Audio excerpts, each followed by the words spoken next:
Jeffrey Thompson of Melbourne, with previous experience of Japan, and Bede Whiteman of Sydney, are the men Cine Sound sent to tell the world the story of Australia's to date numerically small but highly efficient part in the war in Korea. Iwakuni Southern Honshu is the main base from which the air war against the North Koreans is being fought.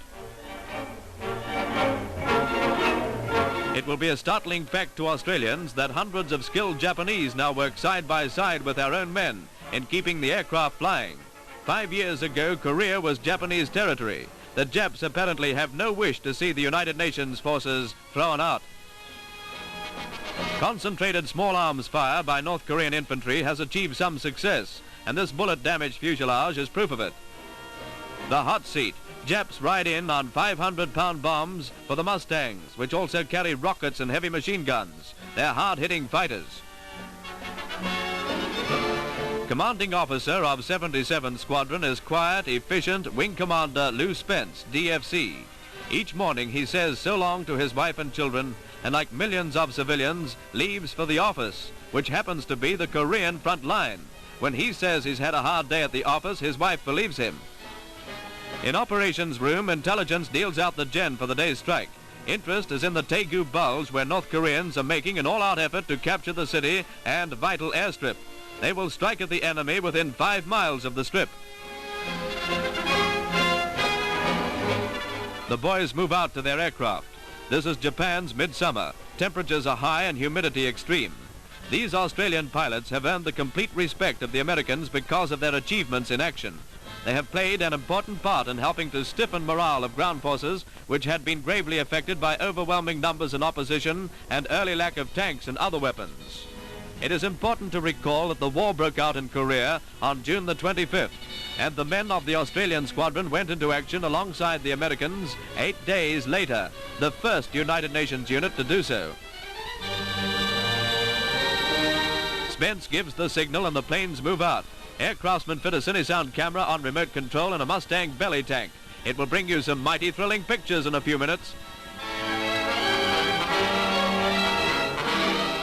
Iwakuni control shows the green light and the squadron's away. This time you go with them, seeing what they see through the camera's eye.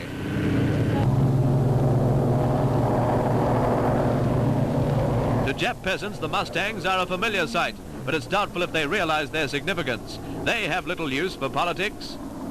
That might apply to Spencer's kiddies, too. Thompson flew in a Dakota loaded to the Plimsoll with bombs and rockets to rearm the Mustangs after their first strike. Whiteman rode in a Whittaway, batting along at a rugged 180 miles per hour with the Mustangs throttled back so that he could hold them. The coast of Korea is ahead. The rugged terrain below will give a new appreciation of the enormity of the task of the raw, young American troops who first came to grips with the North Koreans in this type of country. The city of Daegu. It's a sizable town, largely evacuated because it's under northern shell fire. Tens of thousands of refugees from the north camp temporarily in that riverbed before continuing their weary, hopeless trek south. Air Force estimate of this mass living in tents is 40,000.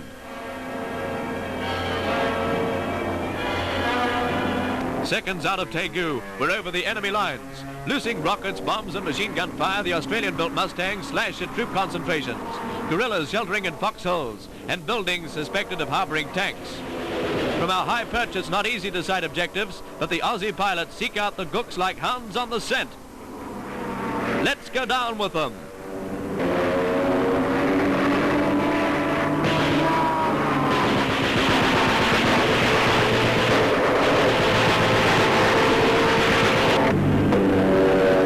Has proved expensive and not very effective against the enemy's guerrilla tactics. But this stopping method throws him into confusion, weakens his troops' morale.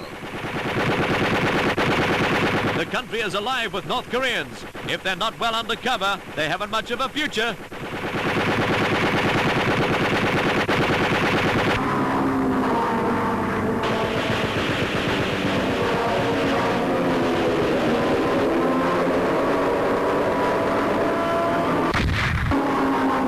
There's a rocket from the fighter ahead, and she shoots away like a flash. Out of ammunition, the squadron turns for Daegu airstrip. It's only a matter of feathering motors and gliding in. Daegu is being stoutly defended. It's the gateway to Busan, the only worthwhile port still open to the United Nations, and through which must come the men and munitions for the inevitable drive north. The Mustangs are down for refueling and rearming, and the Dakota we brought with us sheds her cargo to Americans, Australians, Japs, and Koreans.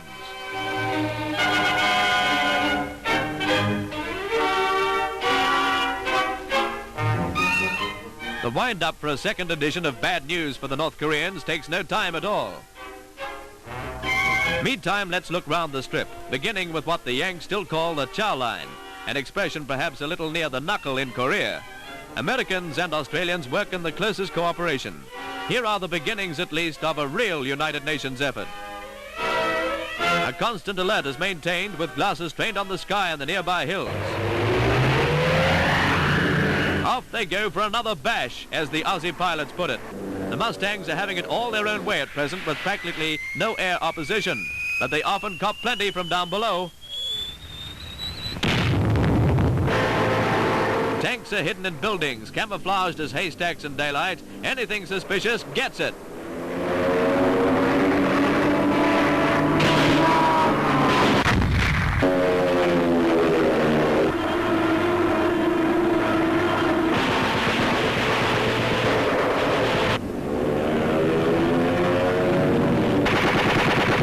Tribute can be too high to the skill and daring of these Australian pilots.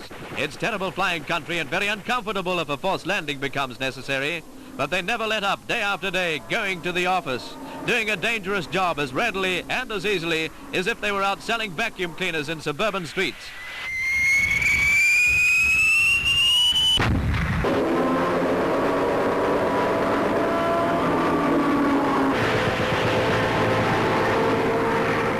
This valley's had it for today, and the enemy down there can't be as happy as he was. Probably a proportion of his numbers couldn't care less about anything, and won't anymore. That's the way it is in war. The strike has been highly successful, and Spence calls his squadron together and heads for home in Japan. Back at Iwakuni base, sirens wail as personnel practice air raid precautions, using the returning Mustangs as hostile aircraft. Should the enemy acquire bombers from somewhere or other, this airbase would be #1 objective. Any day, Iwakuni could be attacked. The fire tender stands by in case anyone comes to grief in landing.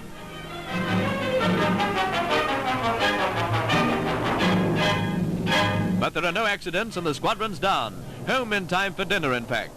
None of them were detained at the office.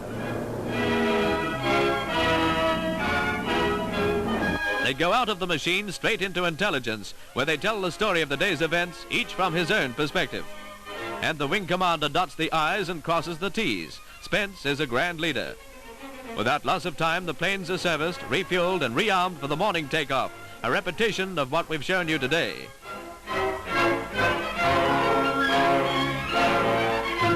And then the mess for a beer and some first-class line shooting, as the boys call it. But you wouldn't find a boast in a cartload of their conversation.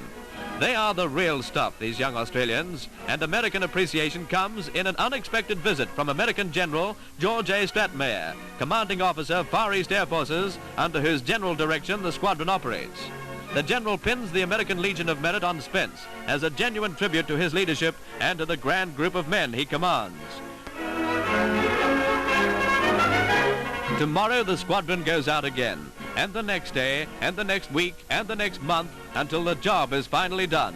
The United Nations have begun something in Korea they must finish, or this long, suffering world will never again know the sweetness of peace in our time, wherein men can live without fear.